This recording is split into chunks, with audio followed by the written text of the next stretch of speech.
It's time for the Splash Live from Civic Center TV, featuring stories from and about people like you in the greater West Bloomfield area. Simulcast on cable, 89.3 Lakes FM, social media, and the web. Now live from Green Media Center on Walnut Lake Road, it's the Splash Live. Live, local, social, it's the Splash Live on Civic Center TV and 89.3 Lakes FM. Thank you for joining us once again. I'm your host for today, Tyler Kieft, and always encourage you to keep up to date on everything going on across our community on CivicCenterTV.com, as well as across our social media, Facebook at Civic Center TV 15, and well, pretty much everywhere else, Instagram, X, and on YouTube for free at Civic Center TV. Our top story today comes from out of West Bloomfield Township, as one of the biggest developments in town is well underway. We'll show you some video from off on Walnut Lake Road, just down the road from us a little ways, over at the new site of the Chaldean Community Center here in West Bloomfield Township. It's on the former site of the Corners and previously before that, Walnut Lake Elementary School, and now it's going to be turned into a brand new community center with so many amenities. You're seeing the lobby on your screen right now on CivicCenterTV.com. It's also going to be the headquarters of the Chaldean American Chamber of Commerce, and they're going to have so many other places, classrooms. The Chaldean Cultural Center will move there from Shenandoah Country Club. They'll have a theater. They'll have, even much like us, radio and TV studios, and so many more amazing amenities. And it's coming very soon, as you see construction well underway over there on Walnut Lake Road right here in West Bloomfield Township. Joining us for more insight on the Chaldean Community Foundation's brand new community center coming here to West Bloomfield very soon is the president of the Chaldean Community Foundation, Martin Manna. Martin, thank you so much for being with us today. Thank you for having me. It's an exciting time. Glad to have you on to talk about this, as we know that this is a facility that's been years in the making. A lot of planning, a lot of discussion, a lot of negotiation has gone into it. So for the Chaldean Community Foundation, now that you're at this point where construction's well underway, you're starting to see this vision come together. What's the feeling like for you and for your community as you get ready to open up this brand new facility in the coming months or year? Well, this has been in the making for several years. I think we had originally looked at the property almost 10 years ago as we talked about our expansion into West Bloomfield. We have a big facility in Sterling Heights that's really focused on supporting individuals that walk through our facility with health and human service work. We serve almost 50,000 people a year annually from 68 different countries of origin. Nearly 25% of the people we serve are non-Chaldean. And so a lot of the reason that we're in Macomb County is because of what's transpired, unfortunately, in Iraq. And historically, we've had to deal with several genocides as Christians in the Middle East. And for that reason, we helped acculturate many of the new refugees that come to this region, but also provide other services for those with intellectual developmental disabilities, behavioral health, access to health care, attainable housing, are just some of the programs that the foundation provides. But we also have a community in Oakland County and West Bloomfield that's been here probably a generation longer than those in Macomb County. And this facility is really going to help us preserve the Chaldean culture, the heritage, the language. And that was the main reason we acquired the facility, so that we could transform it and create a community center to help with preservation of our wonderful and ancient culture. As you know, things are not well in Iraq, and so we've gone from 1.5 million Chaldeans or Christians in Iraq since 2003 to fewer than 200,000 today. And so as you move this facility, as you build this facility in Oakland County, as you were going through the planning process, why West Bloomfield for the location of this extensive community center that's going to help a lot of people and bring a lot of excitement to Oakland County? Yeah, West Bloomfield has become a hub. When we talk about Chaldean population, it's primarily Oakland and Macomb County. We estimate at least 25% of the township residents are Chaldean now. It's likely one of the busiest, if not the busiest churches, the St. Thomas Chaldean Catholic Church on Maple Road there. is very busy. We also have Shenandoah, the Community Country Club, which is also home of the Chaldean Iraqi American Association in Michigan, the Chaldean Cultural Center. So West Bloomfield made a lot of sense. It's on the border of West Bloomfield and Bloomfield Township, where there's also a large Chaldean community presence. And so that was part of the reason. The other is this facility was large enough. We're transforming the facility. It'll be almost 50,000 square feet with a new lobby and many of the amenities you talked about before. But it all made sense because of the location, the size, and frankly, the ability to bridge the gap between East and West. Martin Manna is with us. He is the president of the Chaldean Community Foundation. Their new facility, the Chaldean Community Center, will be opening in West Bloomfield in the coming months. They're making very, very big progress on it of late. You saw that video. We may be able to even put that back up in the next few minutes here as we talk to Martin more about this facility. And as I look through that video and as our viewing audience looked through that video on civiccentertv.com, we saw so many of those places coming to life. Of course, the lobby, the Chaldean American Chamber of Commerce headquarters, but so many interesting amenities too, a TV and radio studio, a theater, even some classrooms, a demonstration kitchen. So what went into the motivation behind having so many of these amenities available, not only for the Chaldean community, but for the greater community as well, right here in West Bloomfield?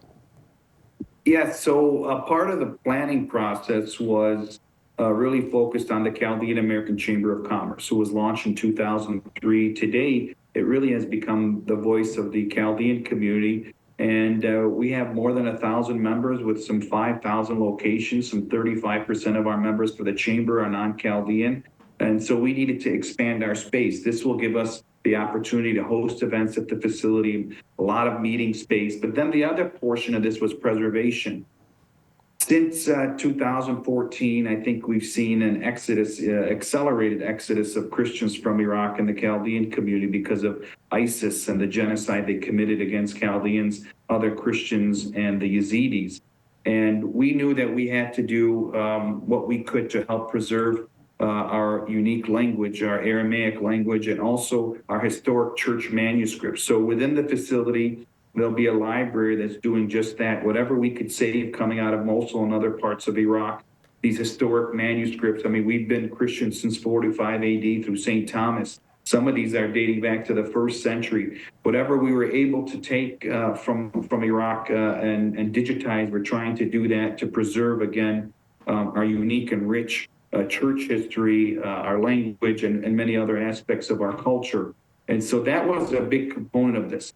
The other thing is the Chaldean Cultural Center in West Bloomfield is small in nature. It's about 1,500 square feet. So we're more than tripling the size of the cultural center. As Shenandoah grows and the membership grows there, they need more space, and we've created more space specifically for the Chaldean Cultural Center. You mentioned there's a theater. It's really to help educate people on the contributions Chaldeans are making to this region, a cooking demonstration kitchen to help preserve our unique cuisines, and also a business incubator. Most Chaldeans are entrepreneurs. We want to help support startup companies, Chaldeans and non-Chaldeans alike.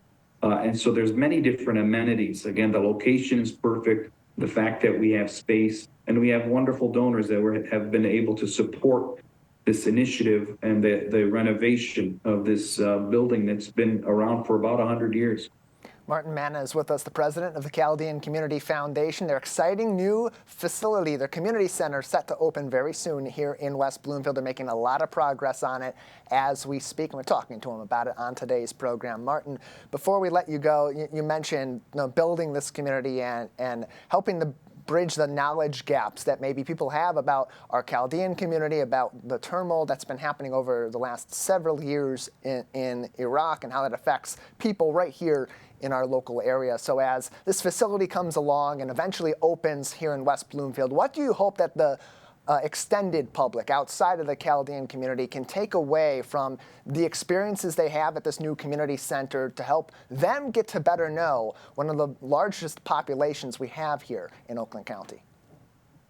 Well, we are a welcoming community. I mean, it's really an honor to share our story and for people to be even consider listening to it. So, just like our work at the Chaldean Community Foundation here in Sterling Heights, this will be open to the public. You could come and enjoy the Chaldean cuisine one day, listen to Chaldean music, enjoy the Chaldean Cultural Center, read a book from our historic library. There's also activity centers within there. There's a gymnasium. Or just come and to learn about the community. This is going to be a center for all, inclusive and diverse, so that we, as we learn about all the wonderful people living in and around West Bloomfield, that hopefully people will care to learn more about this community.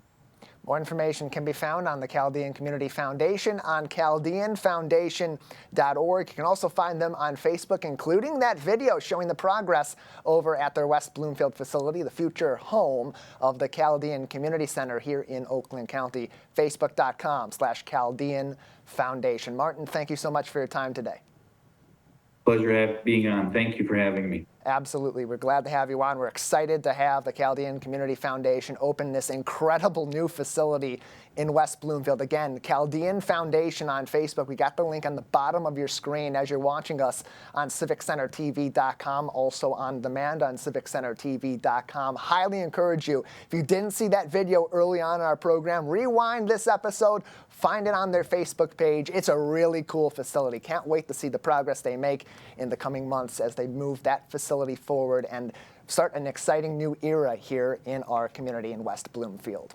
Over the weekend, celebrities and the good people of Greater West Bloomfield enjoyed a hard-earned Friday night at one of our favorite local bars in Keego Harbor, and all in support of an even better cause. Our reporter Jake Schaff has the story. It's one of the biggest events of the year and something that everyone in Keego Harbor looks forward to. The Killers Christmas event supporting the Tom Kowalski Foundation. An incredible holiday party where so many celebrities from right here in southeastern Michigan can support so many great causes and charities that Tom Kowalski himself would be very proud of. Well, this means so much to me because I actually worked with Tom Killer Kowalski when I was an intern with the Lions way back in the day. And he took me under his wing and was so kind to me. So to be carrying on his legacy like that is absolutely amazing.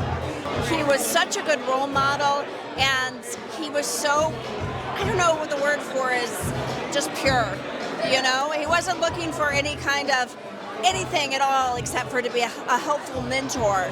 When I first met him, it was at one of these events, and to see it continue is magnificent. But the plan was to give Christmas to the kids who really couldn't afford it. And that's exactly what we continue to do with a lot of the silent auction items and things like that. People come and they're very generous with their time and their money, and we appreciate every bit of what they do. Tom may be gone, but his memory lives on through this event and from the support of the entire community as they give back to the many charitable causes that his foundation supports. You know what? It's a labor of love. I've been doing this for a lot of years now, and to see it still going on the way it is and even getting bigger is really gratifying to all of us that started the charity maybe I think 20-something years ago. This is everybody involved in Keego Harbor, Sylvan Lake, the surrounding community. In fact, we've been publicizing this event, so there's people from all over our Metro Detroit area who come out here and want to take part in what's going on to benefit a lot of children's charities. Yeah, I'm with the Red Wing alumni big time, and all our events are charity, and something like this through Killer is fantastic. It's words can't explain it. I live in West Bloomfield, about 8 minutes from here, and I come here frequently. It's just great. Keego Harbor, Sylvan Lake, it's kind of part of my community. I always say I'm the most blessed human being alive. I have 40 people who give me their time, and we all know how valuable our time is, right? You can't make more time. And they come out here, and not only do they show up on time, they do whatever we ask. They're behind the bar, they'll announce stuff, they engage with people, they'll take pictures with people all night long. They're amazing. Without them, there's no us. This is one of the nights that we live for every year. The cause is amazing, the atmosphere is amazing, all the celebrity bartenders. It's just a great night to come to, and it's all for a good cause. Fueling kids' futures, defeat the label. We've got just so many great things out there. Yeah, it's amazing. and having so many big names from the community out here tonight, how does that feel to have so much support for this event? Oh my God, Mickey Redmond, Woody Woodruff, Mojo. It's amazing. I mean, it shows that these celebrities really care about all these different causes, and it's great to see everybody come together for it. Well, I used to come out here when they used to have it at the Brewer House. When Killer was still around, you know, with pretty good buddies on the road. We go to Lions games. And, you know, he's just was a great guy. And I know this charity means so much for the kids at Christmas time. So I come out here every year and just to support it. And I know Killer's here in spirit. What do you think Tom would think of everything that's been here tonight? Well, we always say he would be so amazed. I'm proud to say we've raised over $1 million, and the fact that he's got his face on a can of beer right now. Between those two things, and we're helping so many kids, I'm getting goosebumps now when I'm saying this. And we've kept it in this area for a reason. People have asked us to move it to Royal Oak. They've asked us to move it to different places. We will not leave this area because this is Tom's area. I have a saying, WWKD, what would Killer do? We're never moving it out of here. The volume of the crowds that this event has brought out should tell you everything you need to know on just how successful things have been. A big thank you to everyone from the Tom Kowalski Foundation and all of our big celebrity bartenders for coming out here and making Tom and his family very proud. For Civic Center TV, I'm Jake Schaff. Great report, Jake. An even better event out in Keego Harbor at the Lodge. Every single year, we've talked to Matt Riley, we talked to Kelly Albert from the Lodge as well, and it's an important event that Tom Kowalski began in Keego Harbor years ago in the later portions of his life to help many of our local charitable organizations, and that his friends, his family, his extended community here in Metro Detroit had continued on after his passing, and to help people, especially the kids, both here in Greater West Bloomfield and across Metro Detroit in so many ways. You always see those smiling faces, a packed house at the Lodge, and the good news is they set a new record according to their Facebook page, $145,000 raised on just that Friday night by people like you right here in Greater West Bloomfield and our neighbors coming into our community for a very good cause. They wrote on their Facebook page, quote, another successful year of the Killer Cares Christmas event at the Lodge. Thank you to all of our supporters, celebrity bartenders who make this night epic, and our incredible sponsors and volunteers who make it possible. 2024 set a new record. Let's beat it next year. For more information on the Tom Kowalski Foundation and to keep up to date on next year's big event in the heart of the lakes, killercares.org, or visit them on their Facebook page at Killer Cares for even more information. Always a heartwarming and very fun night in Keego Harbor for Killer Cares during the Christmas season. Multiple fires in West Bloomfield of late have brought up some safety concerns that you should know about and keep aware of in your home, especially as we invite more people in, have more devices lit up both inside and outside of our homes, and have a little bit of a higher chance of those hazards coming into play right here in Greater West Bloomfield. Here for some more insight on these recent fires and what you can learn from these incidents in Greater West Bloomfield is our West Bloomfield Township Fire Marshal, Byron Turnquist. Thank you so much for being with us, Byron. Oh, thanks for having me, Tyler. How are you this morning? I'm doing fantastic. How are you? Good. Well, glad to have you on to talk about this because it's always important to keep the community up to date on some safety protocols that they can put in place in their home and some considerations to make when we have those, even those little changes throughout the year. And as we get into the holiday season, we see more of these sort of hazards that pop up on occasion from home to home. And lately, what we've seen in West Bloomfield, a couple of fires over the weekend, one in an attic, one in an attached garage. What's some of the information we know about those fires that may provide some important insight to homeowners in Greater West Bloomfield? Well, we're still working on those to try to determine the exact cause of both of those fires. So the investigation's ongoing, and unfortunately, I'm going to be that guy and say it's a little too early to release anything publicly. But some of the things that I would like to remind everybody is the most important thing that you can have in your home is working smoke alarms. The working smoke alarms will detect the smoke, give you that early warning, give you as much time as possible to safely exit your house in the event of a fire. Your smoke alarms should be installed on every level of your home. They should be installed in each bedroom and just outside of each sleeping area. And the newer technology in the smoke alarms now, if you remember years ago, it used to be every time you changed your clock, make sure you change your battery. The newer technology, the batteries last 10 years. And even though it's got the 10-year battery, it's a good idea at least once a month to go push that test button and make sure that it's working. And in the case of these two most recent fires, one of which was on Sunday, the other on the Saturday before we have had this conversation. In both of those cases, all occupants of the home were able to escape safely. There were no injuries involved in those. And like you said, a lot of those basic safety precautions that people take, changing those smoke detectors, checking the alarms regularly to make sure they're still functioning, those can be major difference makers. Yeah, they are. And other safety things with the holiday time, we start having more and more family gatherings, family, friends, and people are using their kitchens more, cooking at home and preparing big meals. And it's very easy to get distracted. So anytime that you are cooking, stay in the kitchen, stay nearby. That quick phone call or that quick conversation back out in the living room, before you know it, it can be 10, 15, 20 minutes, and you could end up with a small fire on the stove. So anytime that you're cooking, you want to make sure that you stay in the kitchen with whatever you're preparing. Another. Yep. Sorry to interrupt you, Tyler. No, please continue. Sorry, I interrupted you. Another good safety tip with the colder weather coming, people tend to use space heaters more and more.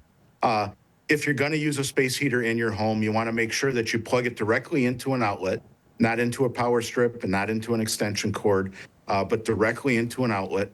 And make sure that that space heater is at least 3 feet away from anything combustible. It's easy to, again, with the holidays and decorations, it's easy for things to get bumped up or moved too close to a space heater. And you want to make sure that your combustibles are away from that space heater. And it's also a great idea, just like with cooking, you never want to leave that space heater running while you're not in the room. If you're going to leave for the day or leave the room and go to a different part of the house, unplug it just to be on the safe side. A great place to go for a lot of this kind of advice and even more details is on the Facebook page of the West Bloomfield Fire Department. That's Facebook at WB Fire Department for even more information. Or you can always call the fire department's non-emergency line to get even more insight on how it may relate to your situation and to your facility as well. Byron, another recent fire was due to a malfunctioning appliance, and we know with more modern appliances, there's a lot of new technology that goes into them, a lot of digital technology that can have some issues here and there. Not necessarily a major cause for alarm for people in our community, but when these malfunctions do happen, they can lead to certain hazards. What do we know about this malfunctioning appliance, or better yet, if there's not much detail on that at this time, what should we know about our appliances and how they can potentially be hazardous if we're not keeping up to date with them? Yeah, again, there's not too much information that I can share yet on those causes. We end up working with electrical engineers and other experts to try to pinpoint an exact cause. So again, the most important thing, whether it's a space heater, whether it's cooking in your kitchen, when you're using those appliances, anything that causes heat, you don't want to leave that running unattended. Talking about heat and heating your home, it's a great time to go take a look at your furnace downstairs. It's always recommended that you have a checkup by a licensed furnace contractor to make sure that it's in good working order. But just as in a space heater, you want to make sure that there's no combustibles that have been accidentally pushed up or moved up close to your furnace. It's a good idea to have your combustibles in your basement or anywhere near your furnace at least 3 feet away. Byron Turnquist with us, the fire marshal here in West Bloomfield Township, as we talk about fire safety in our homes. Some recent fires in West Bloomfield Township sparking some needs for some updated conversations and things you should know to keep yourself and, of course, your family safe as we're all together this holiday season. Byron, it's no secret that when people get together, there's more devices in the home. There's more people needing to keep those devices charged. And often those devices do include a lithium-ion battery. We have a great video for our audience. We'll play it here before we continue our conversation that the fire department shared from the Fire Safety Research Institute about some of the common hazards behind lithium-ion batteries and things you should keep in mind to keep yourself safe with these really helpful tools in and outside of your home. Here it is. Today we're in the fire lab. We're going to be testing lithium-ion batteries. We're going to intentionally overheat them where they will catch fire and or explode. When you look around the home environment, you'll see that there's a range of battery-powered devices, something like a toothbrush or a shaver, lawn equipment, power tools, all the way up to a battery-powered vehicle. A personal shaver such as this would be powered by a single cell. Keep in mind that the amount of energy stored even in this single cell can cause fire and sparks and potentially even explode if mishandled or overcharged. If you have a larger battery pack that has dozens of cells or hundreds of cells, that can burn for a more extended period of time. We call it thermal runaway. It overpressures the cell and causes flammable gases to vent out of the cell, or it could even cause the cell to explode.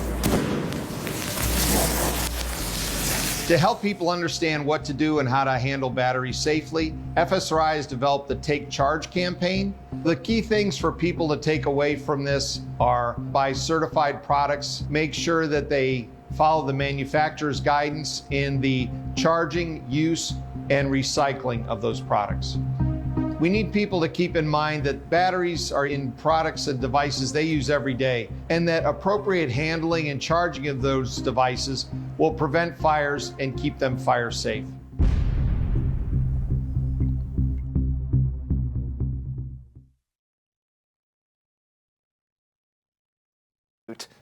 The Fire Safety Research Institute behind that video. We appreciate them for making that and to give us this ability to talk with our local fire department. Byron Turnquist again with us from the West Bloomfield Fire Department about how these devices that often are using these lithium-ion batteries, they're rechargeable, they're very efficient, but they can cause some hazards if they're, again, not used properly, and especially as we use them more in our home. Not necessarily a reason for alarm bells to be going off, but there should be considerations we make. Should these factor in also to some of our in-home safety plans? Yeah, I have battery-powered lawn equipment in my house. And one of the things I do whenever it's time to charge those batteries, I make sure, again, I'm a broken record, keep it away from combustibles. I keep it out in an area where I might not stay in the room with it, but I am at home with it and nearby, so that if there is a problem, I'm going to hear it and be able to address it quickly. You don't want to leave these items just on a charger in the garage or in a basement where they can go unnoticed or unwatched, unsupervised for an extended period of time. It's always a good idea that once the battery is charged, take it off the charger and leave it, again, in an area that's not up against a bunch of combustibles. Some things to consider this season is maybe you have electric-powered snow blowers or other devices that are helping you out in the winter here in Greater West Bloomfield, or other devices that you're using inside your home as you're bringing family and friends in during the holiday season. Byron, before we let you go, thinking about the holiday season, it's the time of the year we're seeing all these beautiful light fixtures going up at our local businesses and certainly in our local residential areas as well. What are some considerations that the public should be making as they plan to put up those lights, decorate their homes, that hopefully have a safe holiday season? It's very important. Don't overload extension cords or outlets and circuits in your home. If a circuit breaker pops, it's doing that for a reason. Find a different outlet to plug in some of the decorations. If any of the cords are damaged, if the extension cord is damaged or the lights are damaged, replace them. Don't gamble with your safety and your loved one's safety. With candles, they're also very popular at this time of year.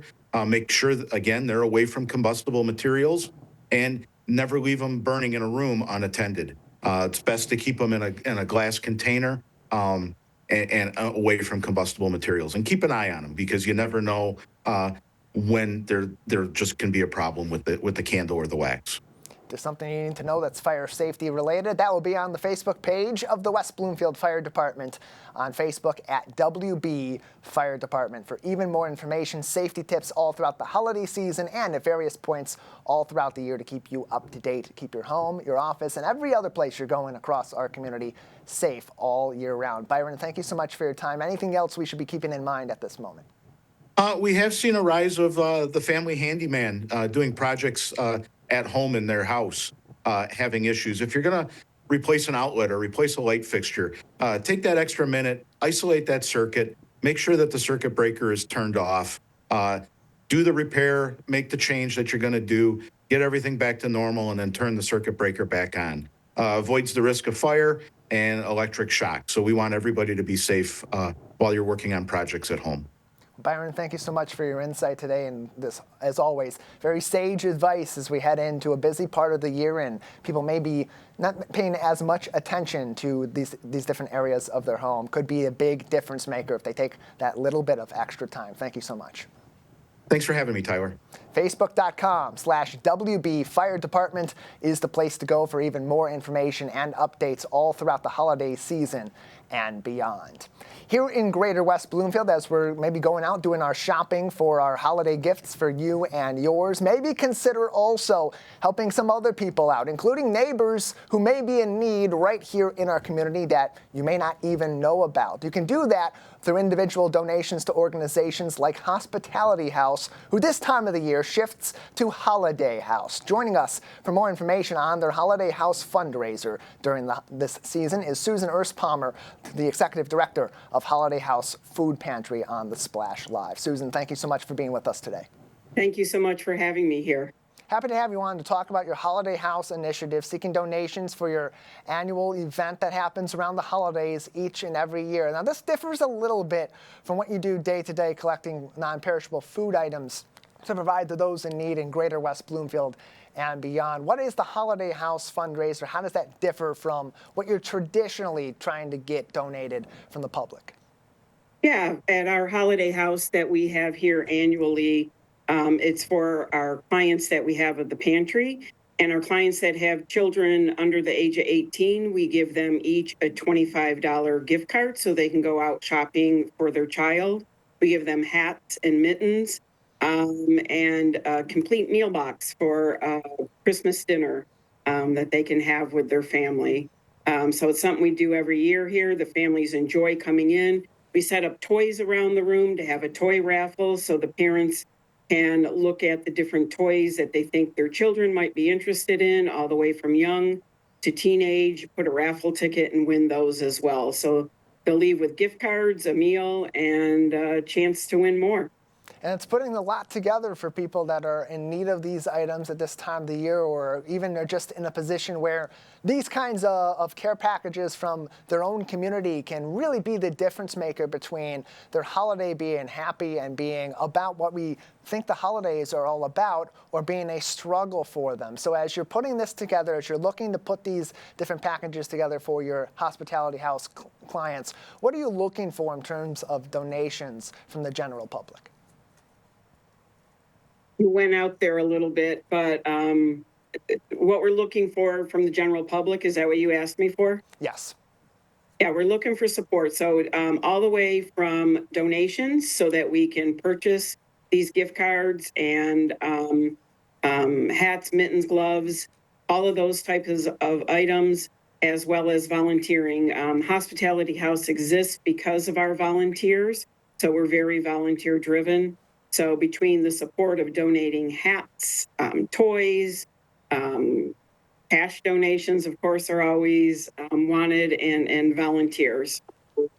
And we know that this is becoming even more of a necessity in our community than it's been in past years. Just from your own statistics from Hospitality House, you served about 830 some odd households in 2022. Fast forward to this year, and your projections have been over 2,000 households, which is over 5,000 individuals. And so it's not necessarily that it's more important that these donations come in 2024, but it seems like these donations go even further this year than they have in years past. Yes, food insecurity is on the rise. In the past 2 years, we've had a 150% increase in demand for the services that we offer.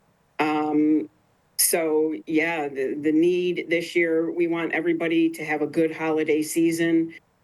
So the need this year has increased 150%, and we want to continue to be able to meet this demand in our community and beyond. So the support is very important so we can continue to meet our mission and provide services to those in need. Susan Erspalmer is the Executive Director of Hospitality House Food Pantry, who is now transitioning to Holiday House for their fundraiser for December of 2024 as we go into the holiday season and try to not only continue to provide the food that is needed for those facing food insecurity in our communities, but also build their holiday spirit up a little bit more by giving them some of those holiday necessities on top of all of that. More information can be found on hhfp.org. Again, that is hhfp.org for more information on this and other ways you can support Hospitality House Food Pantry going forward. And Susan, you see this as the executive director, and your staff and your volunteers see just how much of an impact that this has on these families. But looking back into the past years as you've ran this fundraiser and provided these packages to your clients, just what is that impact ultimately when someone in Greater West Bloomfield makes these donations and someone else in Greater West Bloomfield receives these? Yeah, the impact is huge. The impact is huge. Things that we take for granted in our life, buying gifts, hats, mittens, gloves. A lot of us take that for granted, and being able to offer these parents the opportunity to go out shopping to buy what they know their kids would like with these gift cards, while at the same time providing them food to have a great meal.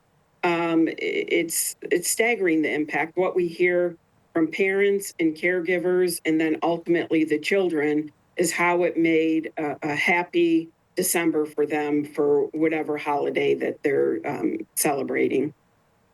And for you and for your team as individuals who are working on the front lines with these individuals and with these families each and every day, how does it make your work providing these services throughout the rest of the year maybe a little bit easier or a little bit easier to navigate when you have these varying and complicated situations that people and their families are in? Yeah, it helps us a great deal with the year-round support that we get. For example, we just did our Thanksgiving meal where we gave away boxes that contained everything for a Thanksgiving meal as well as a turkey. And last year we had 360 families. This year we had over 550. And people coming through and getting the turkey and the meal, there were tears. There was, a lot of gratitude that we feel as staff and as volunteers. We know we're making an impact, and given the support of the community, Greater West Bloomfield and beyond, it allows us to continue what we did for Thanksgiving, what we can do for Holiday House, and what we do here every day at Hospitality House Food Pantry. More information on this fundraiser can be found in a couple of different places, hhfp.org. And you can also follow Hospitality House Food Pantry on their Facebook page at HH Food Pantry for more information on these donations and other ways you can get involved all throughout the year. They're right down the road from us in Greater West Bloomfield in Commerce Road on Maple Road. Susan Erspalmer is with us, their executive director, as their Holiday House fundraiser is underway as we speak. Again, if people want to get involved, how can they get involved to make these donations? Where should they be dropped off, or how can they contribute for this particular fundraiser? Yeah, if you log on to hhfp.org, there's various ways. You can pay by credit card online. You can pay by Venmo, mail a check to us. Like you said, we're on 2075 East West Maple Road in Commerce. So there's a variety of ways you can reach out to us or stop by and see us. We'd love to show you around our pantry. And Susan, as people consider their ways to give back this holiday season, why is this the perfect way for them to not only give back, but make sure that they are giving back to people that maybe are their neighbors or are right next door to them here in their community in Greater West Bloomfield? Yeah, they are their neighbors. So we have a lot of people that come to us from West Bloomfield, Commerce, Walled Lake, Wixom, even Novi. So by giving back this particular program, you're providing a meal, you're providing toys, you're providing parents an opportunity to go out and shop, and you're providing hats, mittens, and gloves for this cold weather that is already upon us here in Michigan. So it's the package that you referred to. You're having a huge impact in the lives of those that need our support. Again, more information can be found on hhfp.org or by following them on Facebook at HH Food Pantry. They also just gave out over 550 meals for Thanksgiving, looking to give a little bit of the same holiday cheer back as we get toward the end of the 2024 calendar year. Susan Erspalmer is with us, their executive director. Before we wrap up, Susan, anything else people should know about this fundraiser or other ways they can get involved in the near future? Yeah, like I said, besides giving financially, we're always looking for volunteers. So please reach out to me and reach out to Hospitality House. We'd love to have you here, of course, with the donations for this program, but as well as for volunteering year round. And look for us for our spring event on March 12th coming up this next year, too. Plenty more ways to get involved all throughout the year. And as you're looking to give back this holiday season, you have many ways that you can impact your neighbors right here in Greater West Bloomfield and just outside of our community as well. Susan, thank you so much for your time. Thank you so much.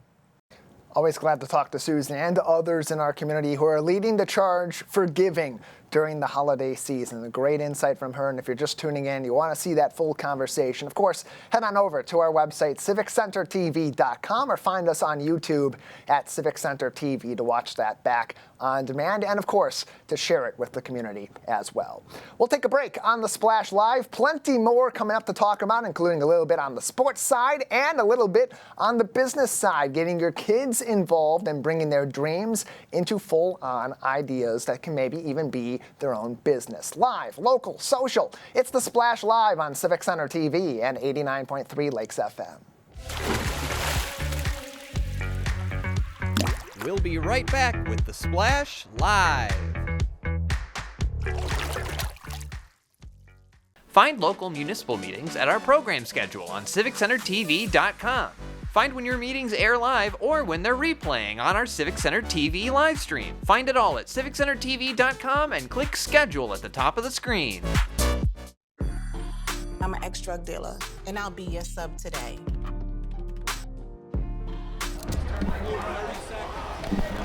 Two milligrams of fentanyl can be lethal.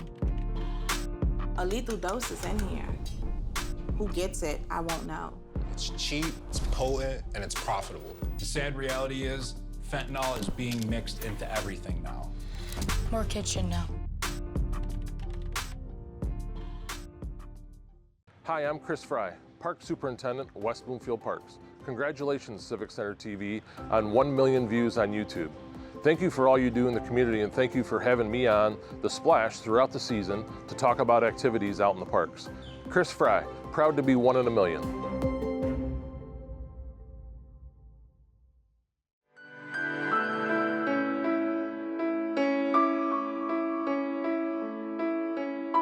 What people are watching in Sylvan Lake, Civic Center TV, and 89.3 Lakes FM.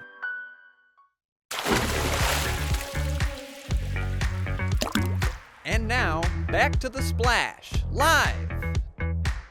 Live, local, social, it's the Splash Live on Civic Center TV and 89.3 Lakes FM. I'm Tyler Kieft. Thank you for being with us today, and as always, for following along across our social media, Facebook at Civic Center TV 15, as well as on YouTube, X, and Instagram at Civic Center TV. It was a special day recently at West Bloomfield High School as the community came out to help some of our local athletes achieve their dream and sign their national letters of intent to continue their athletic endeavors at the college level. Our reporter Kevin McIntosh has the story. West Bloomfield High School is known to produce scholars from all fields of study, but they have also become a powerhouse for student athletes. I attended their recent signing day to ask, how does West Bloomfield High School get their student athletes ready for the next level? Gosh, I mean, it's one of our goals is to really just do that in any way we can, whether it's the academic rigor of the school and just the near, I guess, year-round training and lifting that we can do within the rules of the high schools here. Like, these kids are working out in class in the winter. In the summer, they're here doing their conditioning as much as they can, and that's really a credit to them because they buy in and do the stuff that's asked of them, and we just try to get them as ready as we can before they go. The student athletes themselves express how the West Bloomfield High School community welcomed them and supported their careers. Transferring to West Bloomfield, gave me a lot more competition, week by week, playing other different teams in the OAA. And also just at practice, playing with better people, other kids that had offers, and, just overall, iron versus iron, you know what I'm saying? I'm sure, I'm happy, it made me very comfortable being here. Just coming here from New Jersey, just being new here, there was no real transition. It was really just I stepped in and I was here and I was happy, everybody was welcoming and I was glad to be here, so. Of course, the students wouldn't be who they are without the help of their parents, one of whom told us how it feels for her son to reach this milestone. It's very exciting and just happy for him, and just hopefully that he stays safe and humble. To show how important support is within the West Bloomfield community, student athletes told us what advice they would give to the next generation of West Bloomfield athletes. School's first, so that's the most important part. Make sure your school is down packed, but after that, really just work hard and be real with yourself. A lot of people lose themselves in this process, so I'd say just really listen to yourself and know what you want to do and go from there. Yeah, so, just follow your dreams, work hard at what you're doing, be passionate in what you do and how you do it, and, the rest will pay off from there. And just as essential, we got advice for other local parents with young aspiring athletes. I think the earlier you start with your children, the more you get that, the fundamentals and things down packed. It's a journey and it's going to be a ride. Things can be costly and expensive, so always look at your community to see how they can help. But the main thing is it's their dream. Kids didn't ask to be here, so you want to make sure you put everything in them to be golden. It's become a tradition for these young students to come to West Bloomfield High School as kids and leave as professionals who just so happen to play sports. From West Bloomfield High School, I'm Kevin McIntosh, Civic Center TV. Appreciate the report, Kevin, and congratulations to Jay Gardenhire, of course, going to be playing on Saturdays at the University of Colorado, and Cameron Flowers, who will be joining some action down at the University of Toledo playing for the Rockets come next fall. After a great career at West Bloomfield High School, 1 season for Jay, 2 seasons for Cameron Flowers, hopefully a great 4 years ahead at the collegiate level, achieving a dream for each and every one of them. Having talked to both of them, I know that this is something they've been looking forward to for a long time, and crossing that finish line had to be a special moment for them. So congratulations to both of those student athletes and all the other ones who will be signing their national letters of intent in the coming weeks and months. Close to home, here in Greater West Bloomfield, a multi-business owner in our community is helping out the next generation. Many of our kids have brilliant ideas, even at a very young age, and well, this local business owner wants to help them take those ideas and maybe turn them into a little bit of their own entrepreneurial spirit. Joining us for more insight on this special program is the owner of Swag Kids Gym, Ralph Tompkins. Ralph, thank you so much for being with us today. Tyler, it's always good to see you, man. How's it going? Doing just fine, and always good to talk to you as well. I want to get into this because this is really cool what you're doing. It's an exclusive program led by you that's helping some older business owners kind of get that kickstart here in our community. Take us a little bit through this entrepreneurship program that you're helping to lead. Well, first and foremost, man, it's been in my heart to do for a few years now. I started the business of Swag Kids Gym in my early 30s, and it was just, it was really amazing for me to go through all of the ups and downs and everything that it really takes to become a business owner and have your own storefront and really determine everything and make everything happen. So I've always wanted the opportunity to reach out to kids and encourage them in many different ways. And now I think what's most important is giving them the opportunity to find their voice, use their mind, and explore different things other than physical fitness and things of that nature. And I want to have an opportunity to give them to where if they want to start their own business or think about starting their own business, really give them the tools and learning tools to success for them to really feel like they can really do it. And kids can do anything they put their minds to. So why not start an entrepreneurship school for those who may have the interest or don't know, or maybe they just want to learn how to possibly create their own business and do things that really encourage them to be the best version of themselves. And nowadays, whether it's parents, whether it's teachers, whether it's just other adults on the outside looking in on these kids' lives, are trying to find different ways to get them engaged, get them off these devices, outside and playing, using what they're learning in school, what they're creatively thinking, and applying that to something that's productive and helpful to them and to the greater society. But what's really interesting too, Ralph, is that kids really want to take what they've experienced already in their young lives and apply it to something they're passionate about. So, what's been the initial response to this from the kids themselves? What's the interest looking like? Well, it's been really great. Like when I created that social media post about a week ago, obviously from the parent perspective, they're like, wow, this is incredible. What a great idea. What a fantastic idea. And like you said, Tyler, like kids, they are so smart. They learn so much. They're so creative.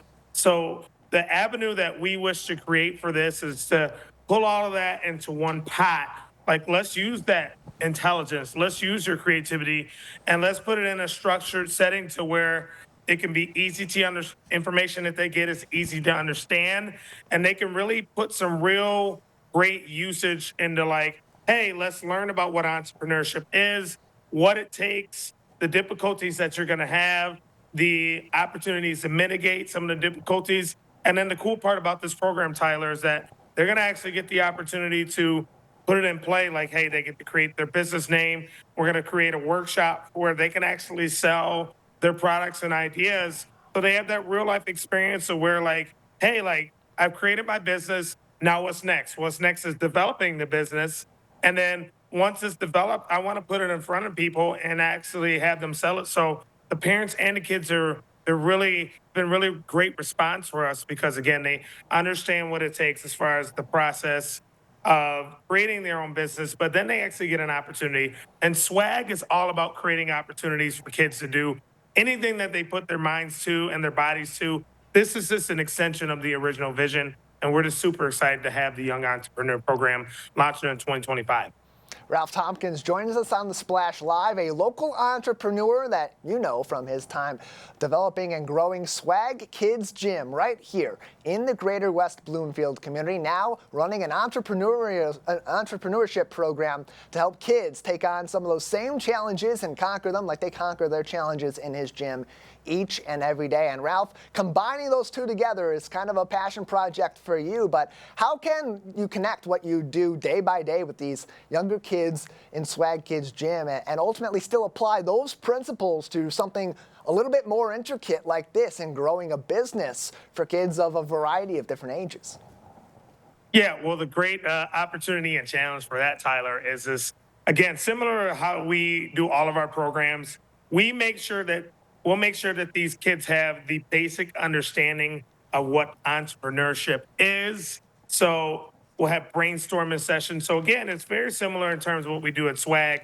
We give the kids the opportunity to be the best versions of themselves. So a lot of times it's going to be a similar structure. They're going to get an opportunity to introduce themselves like they do here, share their name and share something that they're passionate about or an interest. So it gives the kids a voice. We're going to give the kids a voice like we always do within the gym, but within the structure of learning. So they'll actually have active team building activities that happen within the gym because as we know, some kids really love the opportunity to really move and socialize at the same time. So we'll have a little bit of a classroom setting. We're also going to utilize the gym to do team building activities. And sometimes when you're running around or doing different team building activities in groups, that's when your ingenuity really comes in. A lot of times, as you know, for us adults, once we get a good workout in or a good walk or take a break, that's when our ideas really start popping. So it's a great opportunity to really merge classroom learning with kind of like still some active and activities. So like,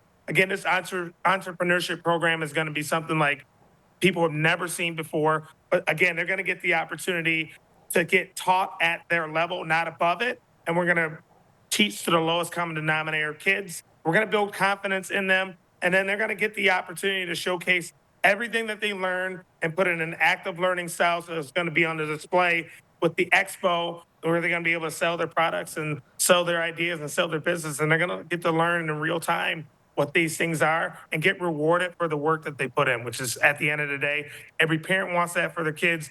We want that for the kids. And it's just going to be a great opportunity for them to take a step ahead and really get the steps in and learn exactly what it takes to be an entrepreneur. And they're doing this at a really young age, because what's unique about this entrepreneurship program is it's right within your wheelhouse of the age groups that you work with day to day. It's not teens that are in high school taking business classes or young adults who are maybe studying business or are building their businesses actively. These are younger kids. So who will this program be available to? Yeah, so we're still fine tuning it, but my thought processes would be really first grade to like 12 years old. So like 6 to 12, because there's a lot of, I know. Yeah, 6 to 12 is really the target range for that. And again, like creativeness, intelligence, and aptness and willing to learn, it starts early. So in my mind, why not impart knowledge and wisdom and understanding? This is going to be an opportunity where if they start the program, they could continue to do it on a continual basis, because as we know, the world of business is changing constantly. So being able to teach these kids where they're at and then understanding whether they're just learning the entrepreneurship journey, or if they've been in our program, once it starts up, if they come back for a following session, it's always just good to refresh on fundamental knowledge of how you start your business, what you do, and you can take it to the next level. So there's really no wasted time. There's only opportunity. Maybe their business even grows and they develop another sector of their business, but it still goes back to the roots of like, hey, what is it? What do I need to do? How do I need to do it? How do I apply it in real time in front of consumers and customers, whether that's in person, whether it's virtually, or being able for these kids to actually be an inspiration to other kids, because they see like, hey, my peers developed this business and they learned it from here. Because my friend is here and they're learning it, I want to be a part of that too. So these kids really get the opportunity to be real leaders in their school area, in their neighborhoods, and all over, because they're taking the time and the opportunity to learn how business really works. They problem solve, they mitigate, and they create opportunities for growth within themselves. And to me, that's just a win-win all day long. Ralph Tompkins is spearheading this program out of Swag Kids Gym right here in West Bloomfield. This 8-week entrepreneurial program through Swag Kids Gym will be happening in 2025, ages 7 to 12. More eligibility requirements and more information on this program can be found on their website, swagkidsgym.com, or find them also on Facebook at Swag Kids Gym. Ralph, before we let you go, ultimately, when you get to the end of these 8 weeks, of this 16 hours of information and learning and active learning for these kids, what do you hope that they take away beyond just simply turning their ideas into something live and active? You know, the biggest thing that I want them to take away from this program is life is definitely a marathon, and the more opportunities that you have to problem solve and figure out what to do and how to do it to make things in your life better, the better you're going to be. As we know, these challenges, issues, opportunities are always going to be there in life. It's just really of a matter of like, how are you going to attack being successful? How are you going to attack the wisdom that you get? How are you going to deal with success? How are you going to deal with failure? And ultimately, can you really be that person that is going to maintain themselves when change happens? And change is going to happen. It's just a matter of planning for it, being prepared, keeping a positive attitude, and going back to what is first, which is like, why do I do what I do, and what is my passion and my purpose? And this entrepreneurship program is one way and a big avenue for them to continue their life journey in different avenues of their life and whatever they choose to do, how to manage expectations and problem solve and be happy and give effort and be okay with failure, and knowing that when you fall down, you can't get back up. You just have to figure out how to do it, and that always goes back to why you do it.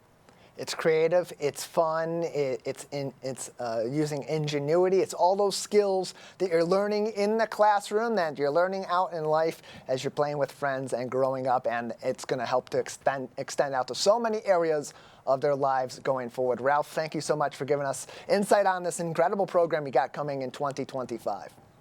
Thank you, man. I appreciate you as always. It's always good seeing you. And yeah, keep up with us. It's going to be a revolutionary program. We're working on a lot of big things for it. So thank you for the opportunity. Can't wait to see what comes to that entrepreneurial program for kids in a very young age. You said as early as 6 years old, being able to take some of these ideas, learn a little bit of the entrepreneurial game, and maybe turn those ideas into a business. We want to help you keep up to date on everything happening in the greater West Bloomfield area. You can do so with us on CivicCenterTV.com, as well as across our social media, Facebook at Civic Center TV 15, and YouTube, Instagram, and X at Civic Center TV. For our entire team, Calvin Brown and Kevin McIntosh at Master Control, I'm Tyler Kieft. Thanks for tuning in to The Splash Live.